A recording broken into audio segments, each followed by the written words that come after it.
মৰমৰ ছাত্ৰ ছাত্ৰীসকল, আজি আমি অসমীয়া বৰ্ণমালাৰ স্বৰবৰ্ণৰ ঔ আখৰৰ পৰিৱৰ্তে ব্যৱহাৰ হোৱা ঔকাৰৰ বিষয়ে পঢ়িম। ঔকাৰ। এতিয়া যদি আমি চাওঁ, এই ঔকাৰ কৰ লগত যদি ব্যৱহাৰ কৰা হয় তেতিয়াহ'লে কি হ'ব?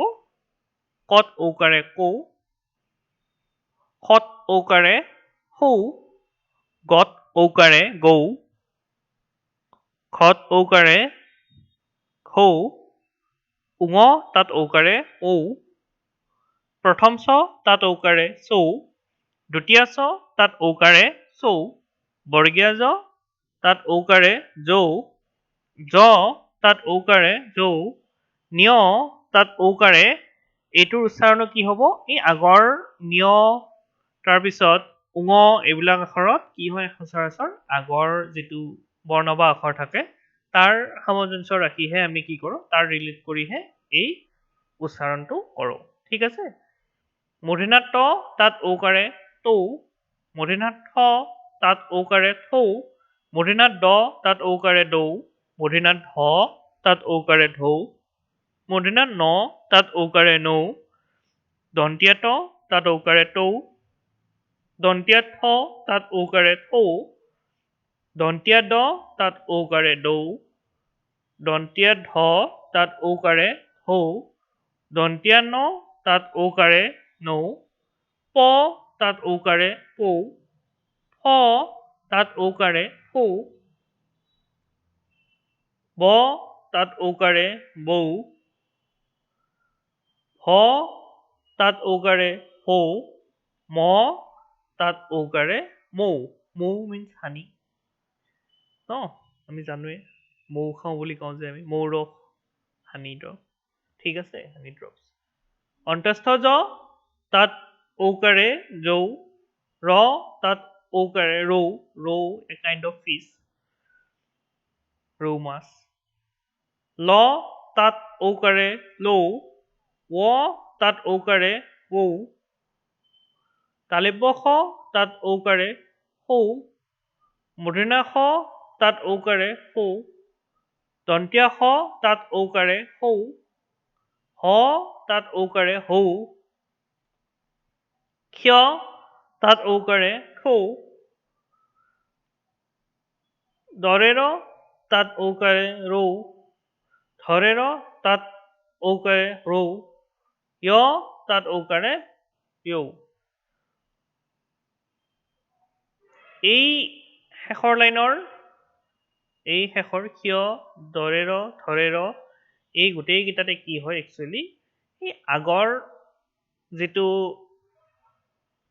শব্দ বা আখৰ থাকে সেই তাৰ লগত লগ হৈ যুক্ত হৈ সেই উচ্চাৰণটো কৰা হয়। আমি শব্দ যেতিয়া পঢ়িম নেক্সট পেজত তাত আমি পাম এনেকুৱা ধৰণৰ শব্দ দুই এটা, তেতিয়া তোমালোকে বুজি পাবা।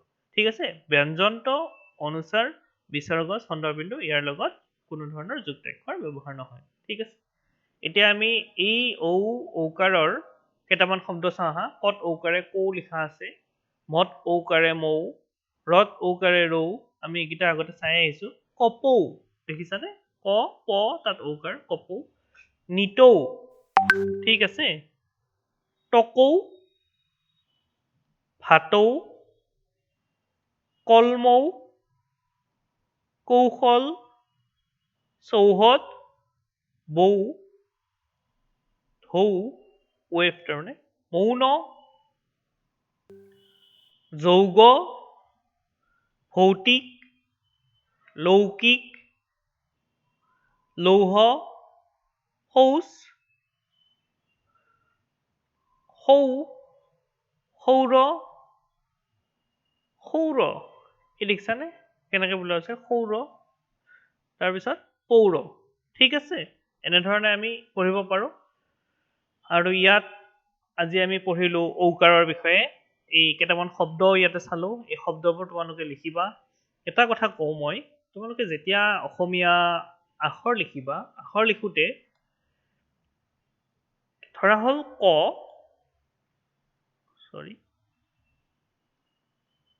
লিখিলো আমি, এই ওপৰৰ এই মাত্ৰাডাল লগে লগে দি দিবা তোমালোকে। এই মাত্ৰাডাল বহুতে কি কৰে, হিন্দী মিডিয়ামৰ হলে কি কৰে, প্ৰথম ক লিখিলে নহয়, ক লিখিলে, তাৰপিছত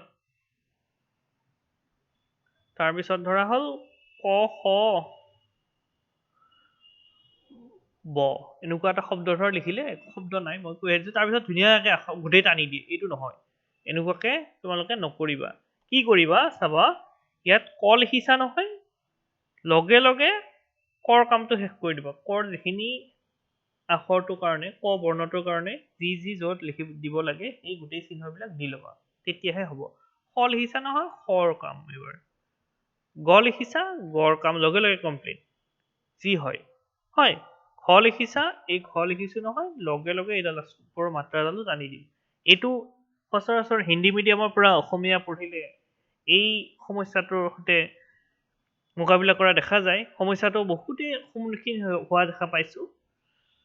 ঠিক আছে, বহু ছাত্ৰ ছাত্ৰীয়ে এই বিষয়ত মোক প্ৰশ্ন কৰিছিল যে কি হ'ব, আমিতো এনেকে লিখি দি দিওঁ, আহি যায়। মোৰ নহয়, তোমালোকে যেতিয়া আমি এই বাক্যবিলাক লিখো বা শব্দবিলাক লিখো, তেতিয়াহ'লে কি হয়, ইয়াৰ গোটেইখিনি একেলগে লিখিব লাগে। ঠিক আছে, হ'ব।